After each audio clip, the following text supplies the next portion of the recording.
সরলা দেবী তার দুই ছেলের সঙ্গে বরানগর গ্রামে বাস করতেন। সরলা দেবীর বড় ছেলে রাকেশ মালা নামের এক মেয়েকে বিয়ে করেছিল। মালা ছিল অত্যন্ত ধূর্ত স্বভাবের একটি মেয়ে। সবার সঙ্গে ভালো ব্যবহার করলেও তার মন কিন্তু মোটেই ভালো ছিল না। এরকমই একদিন তারা সবাই কথা বলছিল। হঠাৎ করেই সরলা দেবী তার ছোট ছেলের বিয়ের ব্যাপারে কথা বলতে শুরু করলেন। শোনো বড় বৌমা, আমি ভাবছিলাম সুরেশের এবার বিয়ে দেব। মেয়ে আমার দেখা হয়ে গেছে। আমার এক পরিচিত অখিলেশ বাবুর একমাত্র মেয়ে মৌসুমীর সঙ্গে আমার ছেলে সুরেশের বিয়ে দেব বলে ঠিক করেছি। তোমার কি মত বড় বৌমা? আমি আর কি বলবো মা, আপনি যা ঠিক করবেন তাই হবে। আর তাছাড়া বাড়িতে আরেকটা বউ এলে ভালোই তো হয়, দুজনে মিলে সংসারে সমস্ত কিছু কাজ করে ফেলবো। যাও তো বড় বৌমা, আমার জন্য একটু গরম গরম চা বানিয়ে নিয়ে এসো। তোমার হাতের এলাচ বাড়া দুধ চাটা খেতে আমার খুব ভালো লাগে। একটু বানিয়ে দাও তো, আজ সকাল থেকে প্রচন্ড মাথাটা ধরেছে আমার। আর শোনো, আজকেই আমি আমার ছোট ছেলে আর বড় ছেলেকে নিয়ে বৌমাকে বরং দেখে আসি। তুমি কি আমাদের সঙ্গে যাবে বড় বৌমা? না না শাশুড়ি মা, আপনি আপনার দুই ছেলেকে নিয়ে চলে যান। ও হ্যাঁ, মাসি ফোন করেছিল, মাসি বোধহয় আসবে। আপনাকে ফোনে চাইছিল, তখন আপনি ছিলেন না, তাই আমি দিতে পারিনি। আচ্ছা আচ্ছা, ঠিক আছে, আমি ওর সঙ্গে ফোনে কথা বলে নিচ্ছি। তুমি একটু যাও, তাড়াতাড়ি আমাকে চাটা দাও। ধুর, ভালো লাগে না, সারাদিন শুধু চা খাবে আর আমাকে জ্বালাবে। দুধ চা করলে যে বাসনটা মাজতে হয় সেটা আর মাথায় থাকে না। দাঁড়াও না দাঁড়াও, আদরের ছোট বৌমা আসুক। আমি ওই বৌমার জীবন যদি অতিষ্ঠ না করে দিয়েছি তাহলে আমার নামও মালা নয়, এই আমি বলে দিলাম। সারাদিন ধরে সবার ফাই ফরমাস খাটতে খাটতে আমার জীবন পুরো অতিষ্ঠ হয়ে গেছে। আমার বরটা হয়েছে একটা ক্যাবলাকান্ত, মা যা বলবে তাই শুনবে। ভালো লাগে না আমার আর। কেন যে এই জয়েন্ট ফ্যামিলি দেখে বিয়ে দিয়েছিল আমার মা, কে জানে। বড় বৌমা চা নিয়ে সরলা দেবীকে দিতে গেল। সরলা দেবীর বড় ছেলে এবং ছোট ছেলেকে নিয়ে মৌসুমীকে দেখতে মৌসুমীদের বাড়ি চলে গেল। কিছুদিনের মধ্যেই খুব ধুমধাম করে সরলা দেবীর ছোট ছেলে সুরেশ এবং মৌসুমীর বিয়ে সম্পন্ন হলো। বিয়ের পর দিন মৌসুমী এবং সুরেশ বাড়ি এলো। এসো এসো বৌমা, ভেতরে এসো। বড় বৌমা, বরণডালা নিয়ে এসো। ছোট বৌমাকে বরণ করে ঘরে তুলি। ও শুরু হয়ে গেল এই বুড়ির চিৎকার চেঁচামেচি। ছোট বৌমাকে দেখতে না দেখতে একদম বুড়ির আনন্দ উল্লাস বেড়ে গেছে। শুরু হয়ে গেল এখন থেকেই অর্ডার। হ্যাঁ মা, যাচ্ছি, এই তো বরণডালাই তৈরি করছি। এই বলে বড় বৌমা বরণডালা নিয়ে উপস্থিত হয়। সরলা দেবী বরণ করে ছোট বৌমাকে ঘরে তুলল। মা, আমি কি ছোটকে নিজের ঘরে নিয়ে যাব, নাকি এখানে আর কোনো নিয়ম কানুন আছে? আপনি বলেন তো, আমি ছোটকে নিজের রুমে নিয়ে যাচ্ছি। তখন পাশ থেকে একজন বলে উঠল, ছোট বৌমাকে এক্ষুনি নিজের ঘরে নিয়ে যাবে কেন? দেখি বৌমা কেমন চা বানাতে পারে। আর তাছাড়া বৌমা একটু খাবার দাবার কিছু বানিয়ে নিয়ে আসুক আমাদের জন্য, আমরা খাই একটুখানি নতুন বৌমার হাতে রান্না। আর তাছাড়া আমরা তো আজকেই চলে যাব, যাওয়ার আগে না হয় নতুন বৌমার হাতে রান্নাটা খেয়েই যাই। দিদি, তোমরা আজকে কেন চলে যাবে? আর তাছাড়া আজকে তো নতুন বউ রান্না করবে না, কালকে নতুন বউ সবাইকে রান্না করে খাওয়াবে। তাই তোমরা না হয় কালকে নতুন বউয়ের রান্না খেয়ে চলে যেও। হ্যাঁ, নতুন বউ তো খুব বড়লোক বাড়ির মেয়ে শুনলাম, বাপের বাড়ি থেকে অনেক কিছু জিনিস পাঠিয়েছে। আর তাছাড়া এখনকার ওই যে কি ঠান্ডা করার মেশিন আছে ওটাও পাঠিয়েছে। তাহলে কদিন না হয় থেকেই যাই, এমনিতেই যা গরম পড়েছে, তাতে করে এখন আর বাড়ি গিয়ে লাভ নেই। তার থেকে বরং তোর বৌমার ওই ঠান্ডা মেশিনের হাওয়া খেয়েই আমরা না হয় বাড়ি যাব। কিন্তু দিদি, ওটা তো বৌমার ঘরে লাগানো হয়ে গেছে। আর তাছাড়া আজকে অন্তত ওদেরকে একটু শান্তি করে থাকতে দাও, কালকে না হয় তোমাদেরকে ওই ঠান্ডা হাওয়া খাওয়াবো। আত্মীয় স্বজনদের আর কিছু বলার ছিল না। আসলে সরলা দেবী সবই বুঝতে পারছিলেন, কিন্তু কিছু বলতে পারছিলেন না। ওই দিনটা মৌসুমী নিজের ঘরে খুব ভালোভাবে ঘুমালো। পরদিন সকালবেলা, ওরে ছোট, ঘুম থেকে উঠেছিস? চল চল চল, নিচে চল, সবাই তো ডাকাডাকি করছে, আজকে তোর প্রথম রান্না করা।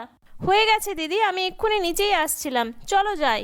এই বলে দুই বৌমা রান্নাঘরে চলে গেল। বড় বৌমা ছোট বউকে সমস্ত কিছু বুঝিয়ে দিল। শোন, আজকে অনেকগুলো রান্নাই তোকে করতে হবে।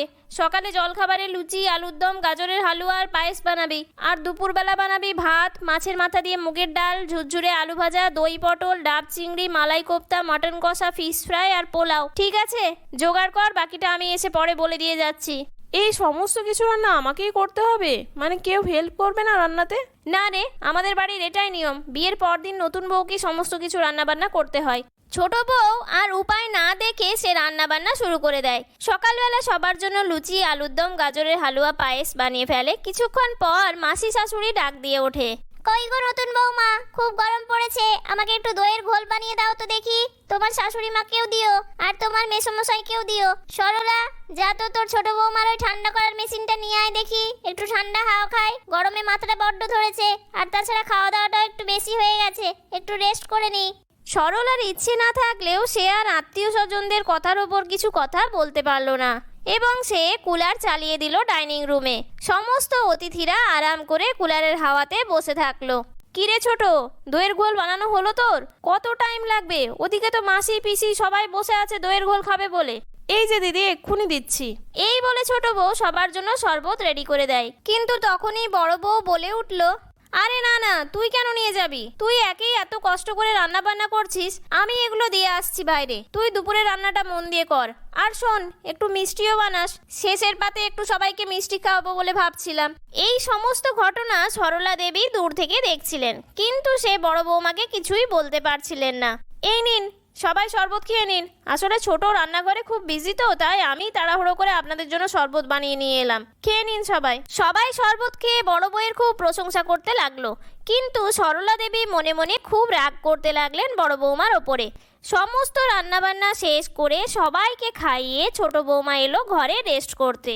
ওহ, প্রচণ্ড রোদ গরম, ভাবলাম একটু কুলারে বসে রেস্ট করব, কিন্তু ওদিকে ডাইনিংয়ে তো সবাই কুলার চালিয়ে বসে আছে। কি যে করব, কি করে যে রেস্ট করি? তার মাঝে ফ্যানটাও ঘুরছে খুব আস্তে। কি যে করি? এরম করলে তো আমার শরীর খারাপ হয়ে যাবে, আর তাছাড়া আমার তো এতটা অভ্যেসও নেই।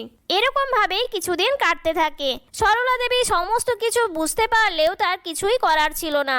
হঠাৎ করে তার মাথায় একটা প্ল্যান এলো যে অতিথিদেরকে কিভাবে বাড়ি থেকে বের করতে হবে। যেই ভাবা সেই কাজ। হঠাৎ করে সরলা দেবী অজ্ঞান হয়ে মাটিতে পড়ে গেলেন। সবাই তাড়াতাড়ি তার কাছে ছুটে এলো এবং ছোট বৌমা সঙ্গে সঙ্গে ডাক্তারকে ফোন করে দিল। বাড়িতে ডাক্তার আসলো। ডাক্তার বলল সরলা দেবীর অতিরিক্ত গরমের জন্য শরীর খারাপ হয়েছে, তাই তাকে ঠান্ডা ঘরে রাখতে হবে এবং ঠান্ডা ঠান্ডা খাবার খাওয়াতে হবে। তখন সরলা দেবী বললেন, আমি একটু রেস্ট করব, আর আমার দেখভাল করবে আবার ছোট বৌমা। তাই ছোট বৌমার কুলার এখন থেকে আমার ঘরেই থাকবে। ছোট বৌমা, চলো, আমাকে ঘরে নিয়ে চলো। পরদিন থেকে ছোট বৌমা সরলা দেবীর দেখভাল করতে লাগলো। আর যেহেতু সরলা দেবীর কাছে এই কুলার চলতো সব সময়, তাই সরলা দেবীর ছোট বৌমাকে সব সময় তার পাশেই বসিয়ে রাখতো সরলা দেবী। আর বাড়ির সমস্ত কাজ বড় বৌমার ওপরে গিয়ে পড়েছিল। এত আত্মীয় স্বজনের দেখভাল করতে গিয়ে বড় বউ খুব রাগ করত এবং অতিথিরাও গরম সহ্য করতে পারছিল না। তাই তারা সবাই সিদ্ধান্ত নিল যে তারা বাড়ি ছেড়ে চলে যাবে। পরদিন অতিথিরা একে একে বাড়ি থেকে বিদায় নিল এবং বড় বউ রান্নাঘর থেকে একটু ছুটি পেল। তারপর সরলা দেবী উঠে বসলেন। ওহ যাক, সব অতিথিরা গেছে তাহলে। আর পেরে উঠছিলাম না, তাই আমি এরকম প্ল্যান করতে বাধ্য হয়েছিলাম।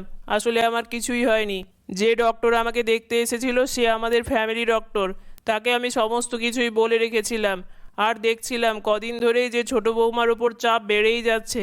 আর তাছাড়া বেচারি একটুও রেস্ট করতেও পারছিল না। ওরই বাপের বাড়ির দেওয়া কুলার, ওই একটু তাতে বসতে পারছিল না। সেই জন্য আমি এই প্ল্যানটা করতে বাধ্য হই। আর বড় বৌমা, তোমার সমস্ত ব্যাপারটাই আমি জানি, কিন্তু তাও আমি কিছু বলিনি এতদিন, চুপচাপ সহ্য করে গেছি। তুমি নিশ্চয়ই কয়েকদিনেই বুঝতে পেরেছো যে এতজনের সেবা করা খুব একটা সহজ কাজ নয়। মা, আমাকে ক্ষমা করে দিন। আসলে আমি ছোটকে হেনস্থা করার জন্য এই সমস্ত করছিলাম, আর আমি এরকম কাজ করব না। দুই যা মিলে মিলেমিশে সমস্ত কাজ করব। এরকম ভাবেই সরলা দেবী তার দুই বৌমার সঙ্গে কোনো রকম ঝগড়াঝাটি ছাড়াই সুখে শান্তিতে সংসার করতে শুরু করলেন। আর অতিথিদেরও যাওয়া আসা বন্ধ হলো।